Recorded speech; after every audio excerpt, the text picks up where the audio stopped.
എനിക്കറിയാം ലൈഫൊന്നും എപ്പോഴൊന്നും പെർഫെക്റ്റ് ഒന്നും അല്ല. അങ്ങനെ ഞാൻ ആഗ്രഹിക്കുന്നുമില്ല. അത്ര പെർഫെക്റ്റ് ആയിട്ട് ആരുടെയെങ്കിലും ലൈഫ് പോകുന്നുണ്ടോയെന്ന് പോലും എനിക്കറിയില്ല. എന്നെ അറിയുന്ന എല്ലാവരും പറയും കേട്ടോ, എൻ്റെ ജീവിതം എപ്പോഴും പോസിറ്റീവായിരിക്കില്ലെന്ന് എനിക്കറിയാം.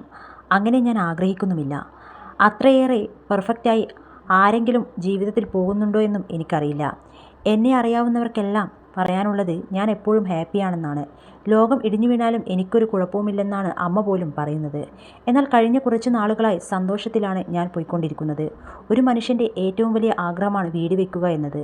ആ സ്വപ്നം പൂവണിഞ്ഞു നിൽക്കുകയാണ് ഞാൻ. വർക്ക് ലൈഫ് മികച്ച രീതിയിൽ പോകുന്നു. പുതിയൊരു ഷോയിൽ ജോയിൻ ചെയ്തു. അതും ഏറെ ആഗ്രഹിച്ച ഒരു ഷോ. ഇപ്പോഴത്തെ തിരക്കും ഞാൻ ആഗ്രഹിച്ചതാണ്. പക്ഷേ ഇതൊന്നും ആസ്വദിക്കാൻ എനിക്ക് പറ്റുന്നില്ല. ആർക്കെങ്കിലും ഇതുപോലെയൊക്കെ ഉണ്ടായിട്ടുണ്ടോ എന്നറിയില്ല. ഉണ്ടെങ്കിൽ അതിനൊരു പരിഹാരം ആരെങ്കിലും പറഞ്ഞു തരണം. ആഗ്രഹിച്ച എല്ലാം ഉണ്ടെങ്കിലും ശരീരവും മനസ്സും ഇതിനെയൊന്നും സ്വീകരിക്കുന്നില്ല. ഇതിനൊരു പരിഹാരമുണ്ടെങ്കിൽ ആരെങ്കിലും പറഞ്ഞു തരിക എന്നാണ് ശ്രീവിദ്യയുടെ വാക്കുകൾ. നിരവധി പേരാണ് ഇതിന് പ്രതികരണവുമായി എത്തിയത്. നമുക്ക് സെറ്റ് ആകാം വാവേ എന്നായിരുന്നു ഭർത്താവ് രാഹുൽ രാമചന്ദ്രൻ്റെ കമൻറ്റ്.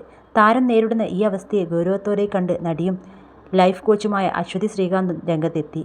ജീവിതത്തിൽ ഓടിത്തീർക്കുന്നതിനിടയിൽ പലരും ഇത്തരമൊരു അവസ്ഥയിലൂടെ കടന്നു പോകാറുണ്ടെന്നും എപ്പോഴും എന്തെങ്കിലും ചെയ്തുകൊണ്ടിരിക്കണം എന്ന ഡൂയിങ് മോഡിൽ നിന്നും മാറി അല്പം പതുക്കെയാവുന്ന സ്ലോ മോഡിലേക്ക് മാറാമെന്നും അശ്വതി നിർദ്ദേശിച്ചു.